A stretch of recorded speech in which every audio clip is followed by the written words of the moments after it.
Hey everyone, welcome back to Stock Sage Insights, the one-stop YouTube channel for discovering great stocks, undercover gems, and diamonds in the rough poised for growth.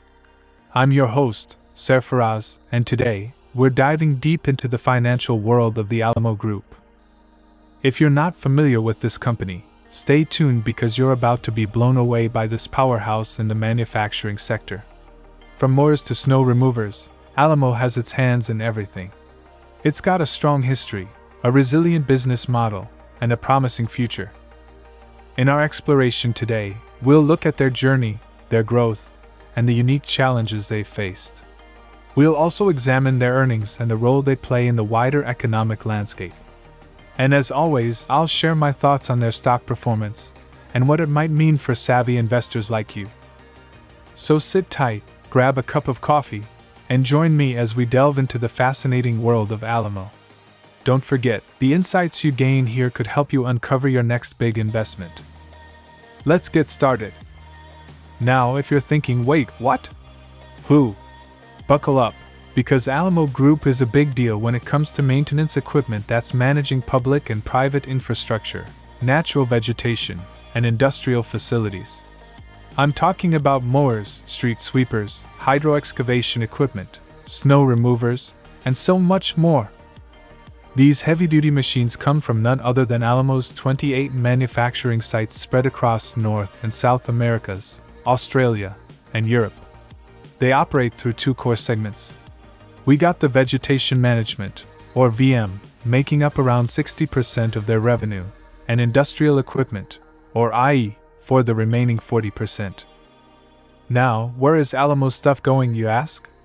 Well, about 70% of their annual sales are happening right here in the United States, with the rest mainly going to our friends in Canada, France, the UK, Brazil, and Australia. But of course, it hasn't been all sunshine and rainbows. Alamo, like many manufacturers, has had its share of troubles, including supply chain disruptions, high raw material costs, and labor shortages.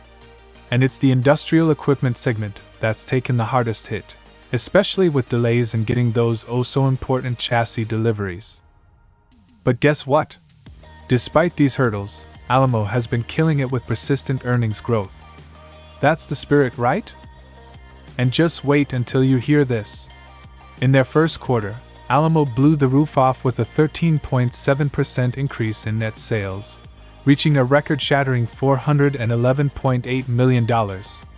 And hold on to your hats, folks, because their operating income shot up by a staggering 68.4% to $49 million, with net income soaring by 80.6% to a whopping $33.3 million.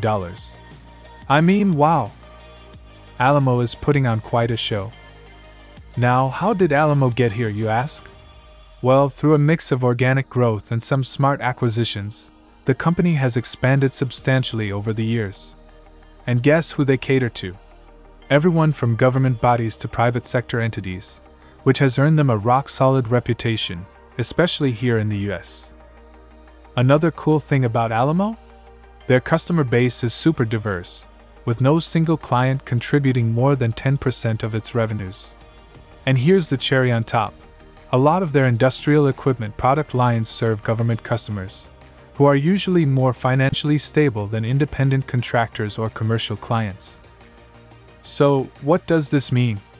Well, all these factors enabled Alamo to weather the storm of the pandemic, and even grow their earnings significantly, not just in the last quarter but over the past couple of years. And that, my friends, is what we call resilience. As of now, there's no red flag suggesting Alamo's about to hit a rough patch that could stunt its growth and earnings. In fact, the company is seeing solid demand, evident from its near billion-dollar backlog worth $994.8 million. Now, that's what I call revenue visibility. Alamo is seeing an increased demand for their products, both at home and abroad. As supply chain issues recede, production volumes normalize, and utilization improves, Alamo's sales are likely to accelerate in the coming quarters. And you know what that means? Better margins and higher earnings in the future. From an investor's perspective, I'm quite optimistic about Alamo's stock. expecting it to continue its upward trajectory. I mean, who wouldn't want to bet on a company with growth in earnings and margin expansion? But hold on, let's take a closer look at the numbers. According to Seeking Alpha, Alamo's shares are trading at around 17 times forward earnings estimates. When we compare this to heavy hitters like Caterpillar and Deere, who are trading at more modest forward earnings estimates, well, Alamo's shares start to look a bit pricey. So if you're a value investor looking for a bargain, you might want to wait for Alamo's share price to drop before making a move. And hey, before we wrap up, let me drop a little disclaimer. Remember folks, everything I've said here is just my opinion. I'm here to bring you the facts and some analysis, but it's not investment advice. Always do your own research, ask an expert if you need to, and make decisions that work for you.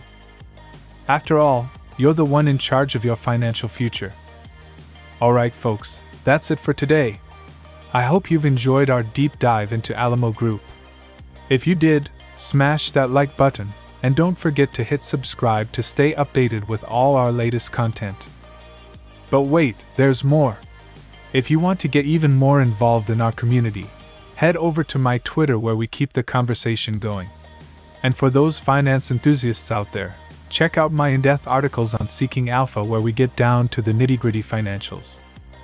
Lastly, if you really love what we're doing here and want to support us even more, please consider backing me on Patreon.